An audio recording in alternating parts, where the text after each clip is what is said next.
Hello everyone, welcome to my channel. आज का हमारा टॉपिक है वेट-मिंगोज रूल।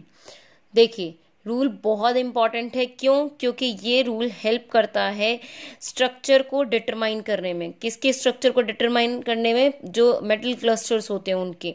ठीक है, उसमें भी वो जो two centre two electron bonding से नहीं एक्सप्लेन हो पाए, ठीक है, तो वो हम किससे एक्सप्लेन कर पाते हैं? वेट या मिंगोज रूल से। मेनली ये रूल जो है वो हाई न्यूक्लियर कार्बोनिल कंपाउंड्स के लिए यूज होता है, बट हम यहाँ पे इसको बोरेन्स, कार्बोरेन्स या लो वैलेंट ट्रांजिशन मेटल कंपाउंड्स के लिए भी यूज करते हैं। ठीक है, देखिए ये क्या है, एक इलेक्ट्रॉन काउंटिंग रूल है। मेनली क्या है, एक इलेक्ट्रॉन काउंटिंग रूल है जो केनेथ वेड ने दिया था और जिसको मेटल क्लस्टर के लिए जो फॉर्मूले फर्दर डेवलप किया था वो किया था माइकल मिंगोज ने। इसीलिए इस रूल को बोलते हैं वेट मिंगोज रूल। ठीक है, ये रूल क्या है? ये रूल मेनली इसको बोलते हैं, इसको मतलब वेट रूल और मिंगोज रूल के अलावा इसको polyhedral skeletal electron pair theory भी बोला जाता है। क्यों? क्योंकि पॉलीहेड्रल टाइप जो स्ट्रक्चर्स होते हैं, जो बड़े बड़े स्ट्रक्चर्स होते हैं, ठीक है, उनके इलेक्ट्रॉन काउंटिंग के लिए भी यूज किया जाता है, जिससे उनके स्ट्रक्चर को डिटरमाइन कर सकते हैं। ठीक है, अब इसमें मेनली क्या होता है, इसमें हम कैसे डिटरमाइन करते हैं? इसमें इलेक्ट्रॉन काउंट करते हैं। इलेक्ट्रॉन काउंट करने के बाद वो जो पॉलीहेड्रल होते हैं उनमें क्लोजोनिडो और एराक्नोबोरेन्स फॉर्म होते हैं। ठीक है, या फिर उससे हायर लाइक हाइपोबोरेन्स या हाइपोकार्बोरेन्स, या अगर ये सब, ये जो मैंने आपको यहाँ पे चार्ट दिया है, ये डिटरमाइन करेगा। इसकी बाय फॉर्मूले में पुट करके हमें पता चलेगा कि कौन इसमें क्लोजो फॉर्म कर रहा है, कौन नीडो फॉर्म कर रहा है, कौन एराक्नो, हाइपो, सुपर क्लोजो या हाइपर क्लोजो। यहाँ मैंने चार्ट बनाया, लेकिन ये चार्ट आपको अभी एग्जाम्पल के साथ समझ में आएगा। मैंने अभी अभी आपको बताया यूज किया जाता है हाई न्यूक्लियर कार्बोनिल कंपाउंड्स के लिए, या फिर बोरेन्स, कार्बोरेन्स, या फिर लो ट्रांजिशन मेटल कंपाउंड्स के लिए। वेड ने ये सजेस्ट किया था रूल, इसमें उसने कुछ फॉलोइंग पॉइंट्स दिए थे। जैसे मैंने आपको बोला ये इलेक्ट्रॉन काउंट रूल है, तो होता क्या है कि सबसे पहले आपको जो भी कॉम्प्लेक्स दिया जाएगा, आपको क्या करना है, जो भी मेटल उसमें प्रेजेंट होगा उस मेटल के आउटर मोस्ट इलेक्ट्रॉन्स को काउंट कर लेना है। जितने भी मेटल दिए होंगे उतने ही मेटल्स के जो आउटर मोस्ट इलेक्ट्रॉन होंगे, यानी जो वैलेंस इलेक्ट्रॉन होंगे, उनको काउंट करना है। जो कार्बोनिल क्लस्टर होगा उसमें जो मेटल गिवन होगा उसके वैलेंस इलेक्ट्रॉन को काउंट करना है। उसके बाद उसमें जो लिगेंड लगे होंगे, लाइक सीओ लगा है, तो उस सीओ के लिए हमें पता है एक सीओ 2 इलेक्ट्रॉन कंट्रीब्यूट करता है। ठीक है, चाहे वो ब्रिजिंग में हो चाहे वो टर्मिनल में हो। तो उसके लिए हम क्या करेंगे, फिर उसी कॉम्प्लेक्स में जो हमें कॉम्प्लेक्स दिया होगा, जो क्लस्टर दिया होगा, उसमें सबसे पहले हमने मेटल के इलेक्ट्रॉन काउंट किए, उसके बाद हम लिगेंड के इलेक्ट्रॉन काउंट करेंगे, 2 इलेक्ट्रॉन फॉर ईच सीओ। ठीक है, अगर हमें पता है कि क्लस्टर जो हमें दिया है, ये जो कॉम्प्लेक्स दिया है, वो उस पे नेगेटिव चार्ज है, तो हम 1 इलेक्ट्रॉन ऐड करेंगे नेगेटिव चार्ज के लिए। अगर पॉजिटिव होगा तो हम क्या करेंगे, 1 इलेक्ट्रॉन सब्सट्रैक्ट कर देंगे वैलेंस इलेक्ट्रॉन्स में से। टोटल वैलेंस इलेक्ट्रॉन जो हम कैलकुलेट करेंगे उसमें से पॉजिटिव के लिए 1 माइनस करेंगे और नेगेटिव के लिए 1 ऐड करेंगे। अगर हमें नाइट्रोजन, फॉस्फोरस और कार्बन और हाइड्रोजन गिवन है, तो हम 1 फॉर हाइड्रोजन ऐड करेंगे, 4 for carbon, 5 for nitrogen and phosphorus, यानी 5 इलेक्ट्रॉन नाइट्रोजन और फॉस्फोरस के लिए। मतलब फॉर्मूला क्या है, बहुत ही सिंपल है, जो कि आपका IIT, जैम, नेट, गेट, इस तरह के, या किसी भी आप PhD के लिए अप्लाई करते हैं किसी भी यूनिवर्सिटी के लिए, उसमें आने इस पे डेफिनेटली नेट में तो मैं अगर आपको बताऊं हर साल 1 या 2 क्वेश्चन आते ही आते हैं इस रूल से। ठीक है, फॉर्मूला है valence shell electron minus 12n/2। ठीक है, एक सिंपल सा फॉर्मूला है, आपको फॉर्मूला लर्न करना है बस। अब देखिए फॉर्मूला हम अप्लाई कैसे करते हैं। यहाँ पे जो n है, n क्या है हमारा, नंबर ऑफ मेटल, यानी कितने मेटल एटम्स प्रेजेंट है। लाइक एग्जांपल है RH6CO16। ठीक है, अब हमें पता है RH के जो वैलेंस इलेक्ट्रॉन काउंट होते हैं वो 9 इलेक्ट्रॉन्स होते हैं, और कितने दिए हुए हैं हमें, 6 दिए हुए हैं, यानी 6 हमें क्या दिए हुए हैं, RH दिए हुए हैं। ठीक है, तो 9 × 6 = 54 इलेक्ट्रॉन काउंट आया हमारा किसका, मेटल का। अब 2 इलेक्ट्रॉन काउंट होते हैं, हमें पता है जो हमारा लिगेंड लगा हुआ है क्या है, सीओ का ईच कितना होता है 2 इलेक्ट्रॉन, ठीक है। और कितने दिए हुए हैं 16, यानी 16 इंटू सीओ कितने हैं 16, और कितना कंट्रीब्यूट कर रहे हैं 2 इलेक्ट्रॉन, तो 16 इंटू 2 इज इक्वल्स टू 32।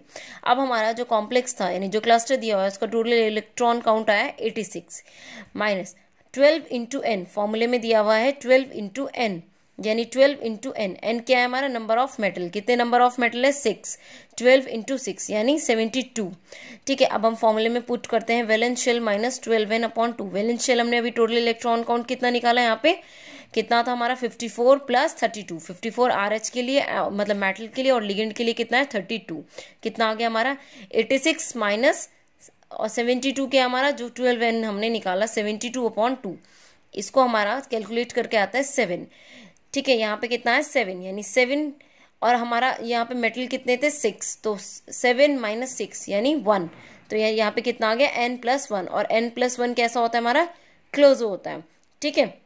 बहुत ही सिंपल सा कॉन्सेप्ट था, बहुत ही सिंपल, बस आपको क्या करना है फॉर्मूले में वैल्यूज रखनी है, आपको वैलेंस इलेक्ट्रॉन काउंट पता होना चाहिए, उससे आप इसका जो भी फाइनली जो भी इसका वैल्यू निकलेगी उससे आप इस बता सकते हैं ये क्लोजो है, नीडो है, इराकनो है, ठीक है।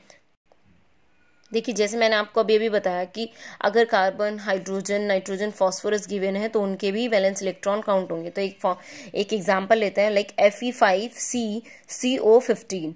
अब हमें पता है Fe का इलेक्ट्रॉन काउंट कितना होता है 8 इलेक्ट्रॉन होता है, और कितने गिवन है 5 Fe गिवन है, तो 8 multiply by 5 is equals to 40 electrons. Carbon के लिए मैंने आपको बताया था कितना इलेक्ट्रॉन काउंट होता है 4 इलेक्ट्रॉन काउंट होता है, और CO atom each atom 2 contribute करता है, और 15 गिवन है, यानी 15 into 2 is equals to 30 electrons. तो हमारा टोटल इलेक्ट्रॉन काउंट आया वो कितना आया 74 इलेक्ट्रॉन्स का आया। और मेटल के लिए अब हमें पता है फॉर्मूला क्या था, total valence electron minus 12n, 12 into n, n कितने हैं 5, यानी 12 multiply by 5 is equals to 60।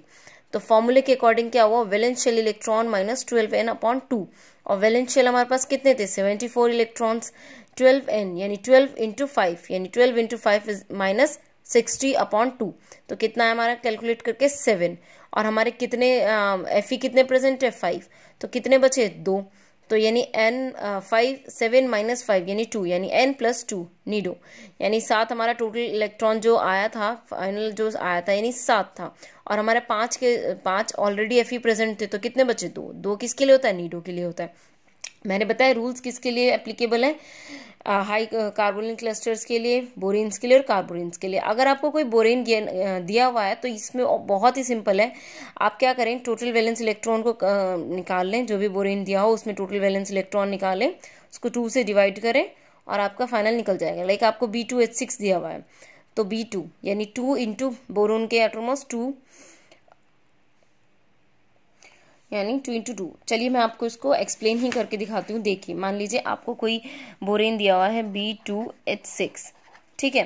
तो जब आपको B2H6 दिया हुआ है तो एक बहुत ही सिंपल से ट्रिक है आपके लिए, अगर बोरोन दिया हुआ है तो आपको सिंपल ले लेना है बोरोन के लिए 2, और कितने बोरोन्स दिए हुए हैं 2, तो यानी 2 इंटू 2 प्लस, अब हमारे पास 2 बोरेन्स हैं, ठीक है, तो यानी और हाइड्रोजन कितने हैं 6 में से 2 हाइड्रोजन तो बोरोन में मतलब BH बॉन्ड बना रहे होंगे, और कितने बचे 2 हाइड्रोजन BH बॉन्ड बना रहे हैं, और कितने बचे 4 बचे, ठीक है, प्लस 4 अपॉन 2 यानी 2 इंटू 2 प्लस 4 यानी 8 अपॉन 2 यानी कितना आया हमारा 4, ये हमारा टोटल कितना आया 4, और यहाँ पे ऑलरेडी 2 बोरोन क्या हो रहे हैं कंट्रीब्यूट हो रहे हैं, 2 ऑलरेडी बॉन्डिंग में हैं, तो हमारे ये कितना आया 4 - 2 इज इक्वल्स टू 2, और 2 किसके लिए होता है हमारा किसके लिए होता है नीडो के लिए होता है, तो ये क्या आ गया हमारा नीडो, ठीक है। ये था बोरेन्स के लिए। अगर सपोज आपको कार्बोरेन्स दिया हुआ, लाइक कोई भी कार्बोरेन आप मान लीजिए, एक मैं आपको एग्जांपल ही दे देती हूँ, मान लीजिए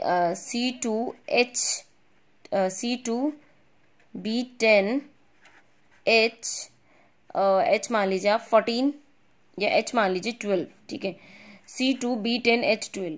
तो अब मैंने जैसा आपको बताया सिंपल ट्रिक है कि आप बोरोन के लिए कितना लेते हैं 2 ले लीजिए, कितने ही बोरोन दिए हुए हों।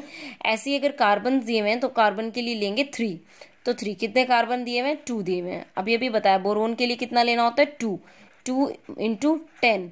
अब हमारे पास हाइड्रोजन कितने बचे 0, क्यों बचे 0, देखिए 12 थे टोटल, 10 ले लिए बी ने, बोरोन ने, और बचे हुए 2 ले लिए कार्बन ने, ठीक है, अपॉन 2। तो कितना हो गया 6 + 20 अपॉन 2 यानी 26 अपॉन 2। तो कितना आया ये 13, ये आ गया हमारा 13। और यहाँ पे कितने हमारे टोटल 10 + 2 12 एटम हमारे ऑलरेडी हैं। तो ये कितना आ गया 13 - 12 = 1, यानी क्या आ गया ये हमारा n+1 यानी क्लोजो। n+1 कैसे, n क्या था हमारा, n कितना था 12, ये कितना हो रहा था हमारा n 10 + 2 12 और +1। तो ये किसके लिए आता है, क्लोजो के लिए आता है, ठीक है। ये सिंपल सी ट्रिक थी कि आपको कार्बन के लिए आप 3 रख सकते हैं और बोरोन के लिए 2 रख सकते हैं। अगर आपको एक और तरीके से आप सॉल्व कर सकते हैं, आप कार्बन को BH के इक्विवेलेंट भी रख सकते हैं, और 2 कार्बन है तो उसको हम BH2 के इक्विवेलेंट रख सकते हैं और सिंपल फॉर्मूले में रख दीजिएगा फिर, यानी 2 हमारे क्या बढ़ गए, अब ये हमारा क्या था B10H12 था और 1 कार्बन था, कार्बन की जगह हमने क्या कर दिया, इसको हमने इसमें 2 बोरोन बढ़ा दिए B12H14, यानी 2 × 12 + 2, 14 में से 12 जो थे वो ऑलरेडी कॉन्ट्रीब्यूट थे अपॉन 2। तो ये भी हमारा क्या आएगा यहाँ पे, ये आएगा n+1। आप कैलकुलेट करेंगे तो ये भी आएगा क्लोजो। आप दोनों तरीके से कर सकते हैं, दोनों ही सिंपल हैं बहुत ज़्यादा, ठीक है। Hope so. तो आज की वीडियो में इतना ही। अगर आपको अच्छी लगी हो तो please share, subscribe and like my video. Thank you for watching.